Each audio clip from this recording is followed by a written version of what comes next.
Welcome back. Each year, NCBA recognizes 7 farms and ranches that make environmental stewardship a top priority. 77 Ranch in Blooming Grove, Texas, comes from humble beginnings, but has grown into a large operation that takes pride in everything from their cattle to their grass. Cattleman to Cattlemen reporter Scott Hoke has more.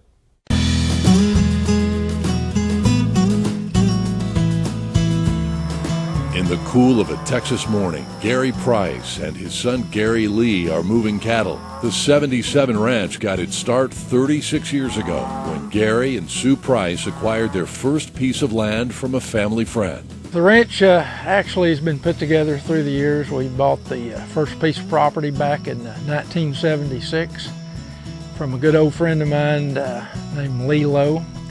He was an old cowboy friend of mine I met first when I was 8 years old, and bought the first piece of property from him when he was beginning to get out of ranching. The 77 Ranch is definitely a family operation. My husband and I and our son Gary Lee.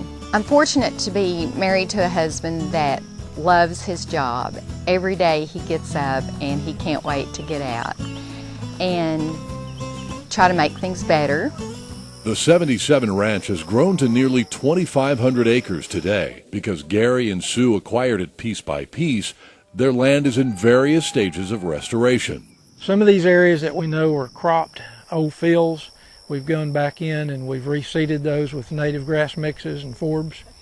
And some areas, all we've had to do is, through our rotational grazing system, be able to rest those a little bit, and those native grasses, the seed source was there, and then they've really responded well. I think of Gary as a restoration specialist. We've been able to buy several different farms that joined us, and he could see the possibility that the land had. Range management, my dad, I think that's, he just kind of has a knack for it. He's a natural at it. One thing he always told me, and I always go back to it, and when I'm out there, you take care of your grass and it'll take care of you. Taking care of the grass paid off big in 2011 when the Price family faced extreme drought. There was really nothing green at all throughout the summer, but we were able to get along and not cull anything. And again, we're able to wean all of our calves on schedule and precondition those and then sell them and improve in market, so that helped.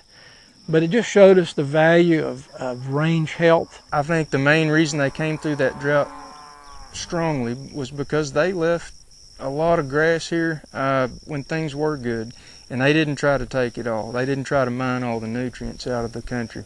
Gary and Sue have done a great job to weather through the 2011 drought. They were able to get through the drought without selling any livestock, been able to maintain a pasture rotation, and here a year later we're seeing a lot of good responses from our good native grasses. One key to weathering the drought was the big lakes and other water resources Gary and Sue have developed over the years. Those lakes have also added value by providing fishing and duck hunting income, as well as wildlife habitat. What stands out to me is Gary and Sue's knowledge of the land, of the vegetation, of the wildlife, and how they make their choices towards managing the land to benefit the wildlife species, and also produces a pretty profitable cattle operation at the same time. Another key to improving the forage resources on 77 Ranch is brush control.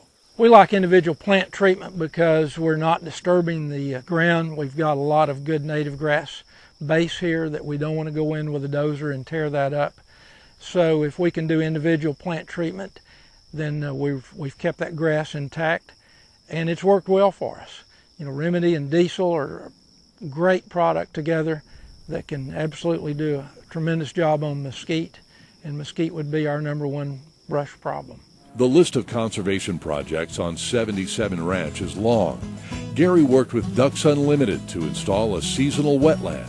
Land that once included a washed-out gully now produces a crop and turns into a valuable wetland each fall. And Gary and Sue share the story of ranching with visitors and school groups. I have a belief that we need to share stewardship with younger people, and that's why it's so important to us to open our gates. And we bring out 3rd and 4th graders and bring them out on the land from these urban areas, whether it be Dallas or even the Blooming Grove kids locally. And they come out, and we've tried to connect them to the land through the water that they drink and let them know that their water comes across some ranch somewhere. The long-term future of 77 Ranch looks bright. Gary Lee is currently working on a ranch in West Texas, but the plan is for him to return home and continue the legacy of stewardship his parents have begun. It's great that our son loves ranching as much as we do, and when he takes over someday, we'll be leaving it in very good hands. We like to look at it as we're not trying to conquer this place and conquer this land, but to learn to get along with it, see what it's trying to tell us, and to pass it along certainly better than we found it. To see the profiles of other regional winners of the ESAP Award, just visit our website at cattlementocattlemen.org.